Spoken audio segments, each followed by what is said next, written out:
Good morning. It is just after 9 o'clock on the 15th of March, halfway through March. I'm feeling really good about this month. The last couple of weeks have been kind of fast. Like the last 2 weeks, I would say the last 2 weeks from like Monday to Friday, I definitely turned up for Monday, definitely turned up for Friday, Tuesday, Wednesday, Thursday of both of those weeks. I have no idea what happened to them. If there's one thing about the pandemic that I've like just come to terms with is that we are in this time dilation and days just like evaporate into nothing. You get up, you have breakfast, you get on your computer, and then all of a sudden the day's over. It's crazy. Obviously there is hours in the day, but it doesn't feel like that. Today, I've had the perfect start for the day. I have my orange juice. I've got a ready to go croissant ham and cheese, which I'm super stoked about. And I've just lined up a coffee, and this is my first coffee a day, so I'm kind of I'm all prepared today. I kind of wanted to quickly talk about adaptation and how I feel like the pandemic has completely changed the way that I want to live out my life, what I want to do with it. Before the pandemic, I was kind of just like playing around with the idea of like digital products and putting stuff on the web and tutoring and like one-to-one like consultation and doing courses and stuff. And I had some good traction with it, and I've still got some good traction with that. And especially because of like a couple of videos that I did on YouTube, the courses took off because it was at the right time. It was pure luck, I think. It's just that I put something out at the right time when people were just like, I need to change my skills, I need to upskill, like I'm going to be working at home. And the people who had the foresight to go, I don't think this pandemic's going to be a couple of weeks, I think it's going to be at least like 6 months or a year. Those are the people who've really done quite well out of the pandemic, because they've either retooled their operation or reskilled, skilled up, learned some new skills, or they've just like added a digital component to their analog business now that there's no footfall. And just the pandemic has changed things all over. And I think it's a massive conversation that we don't really talk about, is how the pandemic has changed the way that you look at life. And I think there's going to be a bunch of people at the end of this month. So for here in the UK, I know a lot of countries are out of their lockdowns, but we're still in lockdown in the UK. And we have like 4 different stages that are going to start, I think, in 2 weeks' time, at the end of March, definitely by the end of April. And I think by the end of May, everybody should be vaccinated. That's the like UK plan. So there's 4 steps, 4 stages to like the eventual lockdown, clearing it all out.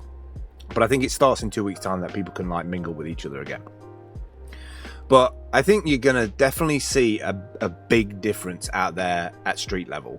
I think street level businesses, I think city centres, towns, all across the UK are going to be completely different from what they were before. I think all of these like statisticians and people saying, people are going to go back to the high street and spend money. I'm not so sure. People have got really, really used to deliveries. And I think having an office in the city and doing the 9 to 5, for the people who have got the ability to adapt and change and do something a bit different with their life, I think they're going to do it. I think they've already been doing it, like trying to get people to go back on that, because now they've got more time with their family, they're not commuting anymore, like they may be looking at all of their dreams of their environmental impact and how they could do something. They couldn't do it because they were caught up in the 9 to 5 and they're just living the life of the corporate world. I think a lot of people have woken up, and it'll be interesting for me to see how people have changed at street level when people start getting released. But for me today, this video's about how I've changed in the pandemic. At the beginning of the pandemic, I thought I had everything covered when it came to like food stocks and food resources. I grew up in a family where, my grandma used to keep salmon and pickled onions in jars under the stairs. She came from World War II rationing, where she had to go and, peel off a ticket and could get so much chocolate and have coal delivered in the alleyway of our house and stuff. So I grew up around this kind of survivalistic, kind of like you must have stocks, you must have things in, you must have the ability to feed yourself, and you never know when the next meal is going to come. So before the pandemic had started, I tried to get into this thing of like having rice, having lentils, having flour, and I thought I'd stocked up enough. I mean, I literally had stuff like where I was like, oh, I've got enough for like a month or 2 months or 3 months. And then what I didn't realize is some of the services that I just started using before the pandemic, like delivery services and things, I could not get any deliveries from these things. They were just booked out. For the first time ever, people who never used A, computers, and B, delivery services were all of a sudden like, oh shit, I've got to do this, otherwise I'm not going to feed myself. There was panic. There was literally panic of people like worried that they were going to run out of stuff. And you could feel it. It was palatable. Like people were just like buying up stuff.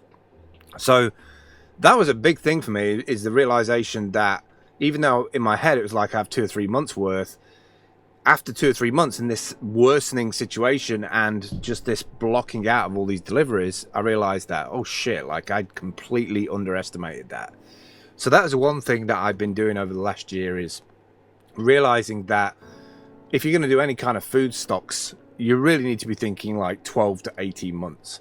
If you're really going to do that thing, you might as well do that thing. And I'm like talking spare room, like shelving, like putting stuff into pots and making sure like you've got something in 6-12 months time to eat. And not just because of pandemics, you know, climate change, everything else that's happening on the planet. And I don't know why I'm so drawn to that. I think maybe because, you know, my grandparents went through it and I saw like the stability factor that my grandparents brought to the two different families that lived in different areas of the UK, but that when they came together, there was this like provisioning, you know, they wanted to feed their family members.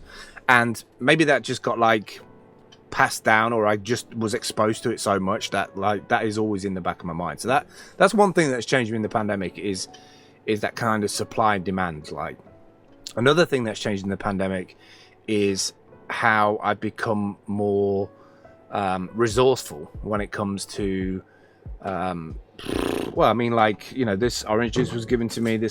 People have just been so nice to me. Like they've just been so like caring and compassionate, and I've really been into like considering the whole like food wastage thing and trying to minimize. Like I got rid of like a majority of my food plastics, mainly just because I'm trying so hard to downsize. When I originally started on that kind of like making digital assets thing, I was really lightweight. I had my car, I had a backpack, I had like a box of stuff, and not much more than that. But over the last couple of years, I've just accumulated so much more shit. So I'm really trying to lessen the load right now. I want to be like flexible, to be able to just move around really easily. And I don't know if it's the desire to want to be more minimalistic, but I like the idea of having less stuff to organize. Like literally, if I can have everything and count everything on my hands instead of like stuff tucked away in cupboards and stuff. I think that's one big thing that I want to make sure that when we come out of this pandemic, that I've kind of got back to that kind of blank canvas of like, okay, what do I need? What needs upgrading? Do I need better shoes? Do I need like a better jacket? Like stuff that's going to last me a length of time, rather than like expecting to be able to buy a new jacket or shoes. Like I want to be able to not be so reliant on the commercialization of life. I want to be able to have like an augmented view of it, I guess. I need some more coffee. Is this still recording? I don't even know if it is. So I'm kind of interested in other people's feedback on this as well. Like, how has the pandemic changed you? How do you feel?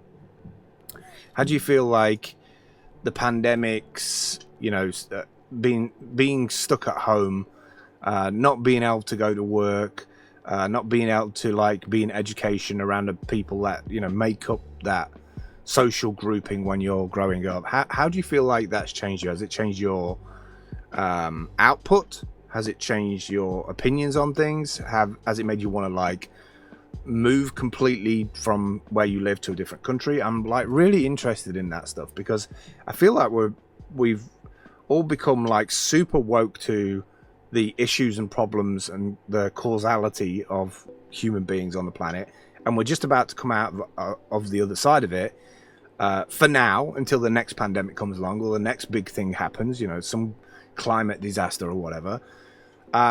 I feel like there's a lot of people who've just grabbed this by the reins and gone, right, this is not what I want this now, and I'm going to go chasing after that until I get it. That gives me a bit more freedom, a bit more flexibility. I think that was the biggest suppression for me of a pandemic, was the ability not to be flexible, or flexible in my thoughts as well. I felt really trapped by the fact that a lot of the things that I thought were solid and legacy kind of just buckled under scale. Like they didn't scale as promised, and you could see the cracks in the infrastructure, and you can see that the money that should have been there for the infrastructure has kind of like just disappeared. So I'm kind of interested in that. I just wanted to throw something together this morning as I was waking up, because I've got everything sorted and I don't need to like spend time cleaning things up or getting breakfast sorted. I can just jump straight in today. So things that where I'm going now because of the pandemic.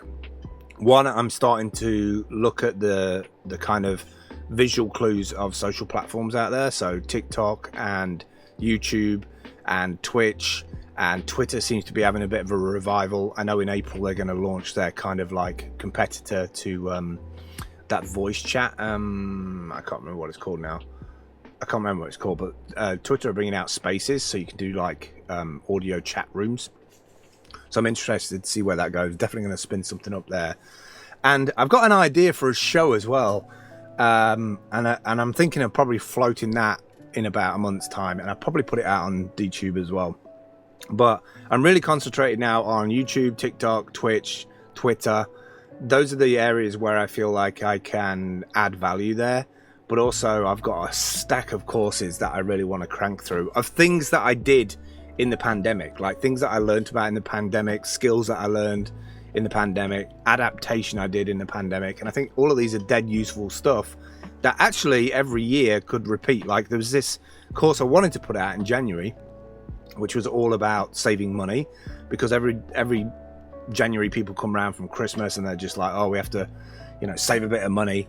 And so I wanted to put this course out about like digital services and how to like change from this platform to this one, like Adobe to something else. I haven't done that yet.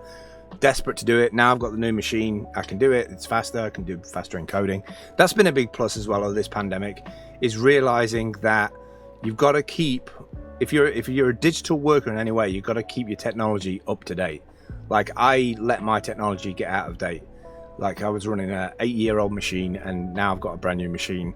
And I realize now every few years I've got to upgrade, because I shouldn't just see how long I can get out of the machine, because I'm actually damaging myself by trying to push that, by trying to get the most out of it. Now I need to recondition it, take out the hard drive, take out the fan blower, pop the screen off, recondition it and reuse it for something else, because it's actually a great piece of hardware and it's lasted 8 years. But I've got to get out of that psychologically behavioral thing of like pushing and pushing and pushing it to get the most out of it, because it doesn't do me any favors. Like I can't go at the speed that I want to go at if my hardware's like slowing me down, I think that's it. That's what I really wanted to talk about today. Just like how the pandemic has changed me, how I feel like I'm going to come out of it. I feel positive about it. I know I probably should be like, I don't know, a little bit negative as to what's happened over the last year or two, but to be honest, we kind of expected it in many ways. Like you can't have growth like we've had for the last 40 or 50 years and not expect there to be any ramifications at the end of it. It's just like there is a knock-on effect for this much growth in society, and I don't mean just like growth in money and capital and wealth or career. I'm talking like trash and plastic and cutting trees down, and just like the damage effects of what we've done on the environment. They all have an impact on me. Maybe it's because I'm an earth sign, maybe because I'm like more empathic than anything else. It kind of like has this like weird impact on me in many ways, and it's something that I feel like I have to process on a daily basis, which can get frustrating and annoying, but If there's one thing that I've adapted to in the last year, is I've had plenty of space to organize all those things, because it's mainly been me on my own in this time. I've not seen my daughter, I've not seen my partner, so it's kind of I've had to recalibrate on a daily basis who I am, what I'm doing, what the outcomes are, and how to kind of order things so that life flows. I think a lot of people have done that. I think there's a lot of people of a certain age who've probably sat up from their chair for the first time and gone, shit, I've done nothing with my life yet. I need to get out there. I need to live a bit. I need to travel. So I think we're going to see another boom again of an impact of kind of the suppression of not being able to go anywhere. I'm not sure if that's good or bad. Maybe we'll see the GDP swing and go up a bit for a while, but I hope a lot of people have learnt a lot more about themselves that they didn't know before the pandemic started, or did know but just didn't want to action it. What about you? Anything that you went through in this last year and a half, 2 years of the pandemic that's made you think about life a little bit differently? I'd love to know. Catch you soon. Bye. Drifting